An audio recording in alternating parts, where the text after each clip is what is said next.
This video looks at how to calculate empirical and molecular formulae. You should recall that the empirical formula is the simplest whole number ratio of the different atoms or ions in a compound, whilst the molecular formula gives the actual number of different atoms that are found in one molecule, such as one molecule of water, which contains 2 atoms of hydrogen and 1 atom of oxygen, and a molecule of methane, which contains 1 atom of carbon and 4 atoms of hydrogen.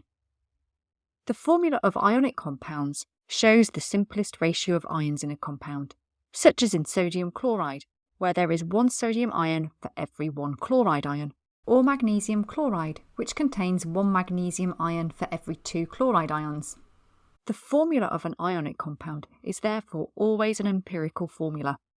Some molecules have different empirical and molecular formulae. For example, a molecule of ethane contains 2 carbon atoms for every 6 hydrogen atoms, giving it the molecular formula C2H6. Dividing the number of atoms by 2 gives the simplest ratio, and its empirical formula is CH3. Make sure you understand the difference between the two terms. You need to know how to calculate the empirical and molecular formulae from experimental data. This is best demonstrated with worked examples. There are several steps that you need to follow to be able to calculate these. It is worth learning these, as once you get to grips with them, they're relatively straightforward. This question gives you the mass of each element that is found within a compound, from which you need to determine its empirical formula. The first step is to write down the mass of each element. It can be useful to draw a table with a column for each element to help set your calculation out. Then divide the mass of each element by its relative atomic mass to give the amount in moles. You would gain 1 mark for these calculations, but all 3 values need to be correct to gain this mark. Now you need to find the molar ratio by dividing the number of moles of each element by the smallest number of moles, in this case 2.52.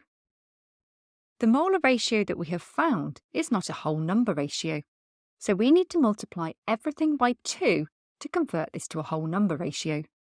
Just note that this step is only required if you don't find a whole number ratio straight away. You would be awarded 1 mark for either of these ratios. The final step is to use the molar ratio to write the empirical formula. It is not uncommon for students to forget to do this step and lose a mark, despite having done all of the hard work.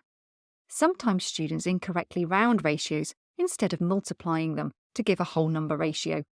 For example, if you see a ratio of 1 to 1.33, don't round this to a 1-to-1 ratio, but multiply both numbers by 3 to give a ratio of 3 to 4.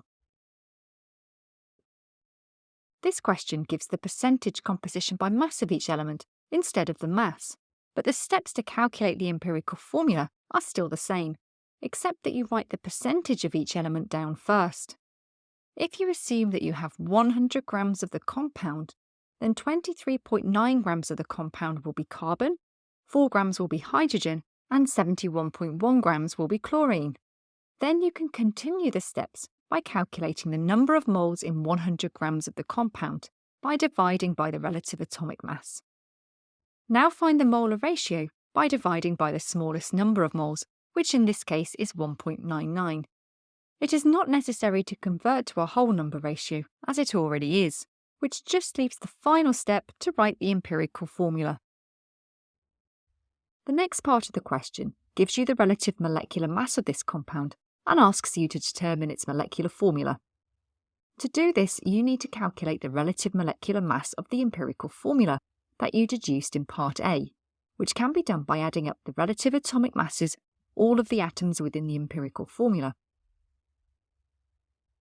Now divide the relative molecular mass of the molecular formula by the relative molecular mass of the empirical formula. The MR of the molecular formula is given in the question, and we have just calculated the MR of the empirical formula. So this gives a value of 2. This means that twice the number of atoms that are in the empirical formula must be present in the molecular formula. The final step is then to multiply the atoms in the empirical formula by 2 to give the molecular formula. To summarise, the empirical formula can be calculated by dividing the mass or percentage of each element by its relative atomic mass to give the number of moles of each element, then by using the number of moles to find the simplest whole number ratio. The molecular formula can be found by dividing the relative molecular mass of the molecular formula by the relative molecular mass of the empirical formula, then multiplying the resulting number by the atoms which appear in the empirical formula. Don't forget to check out all our other fantastic revision resources here at Save My Exams.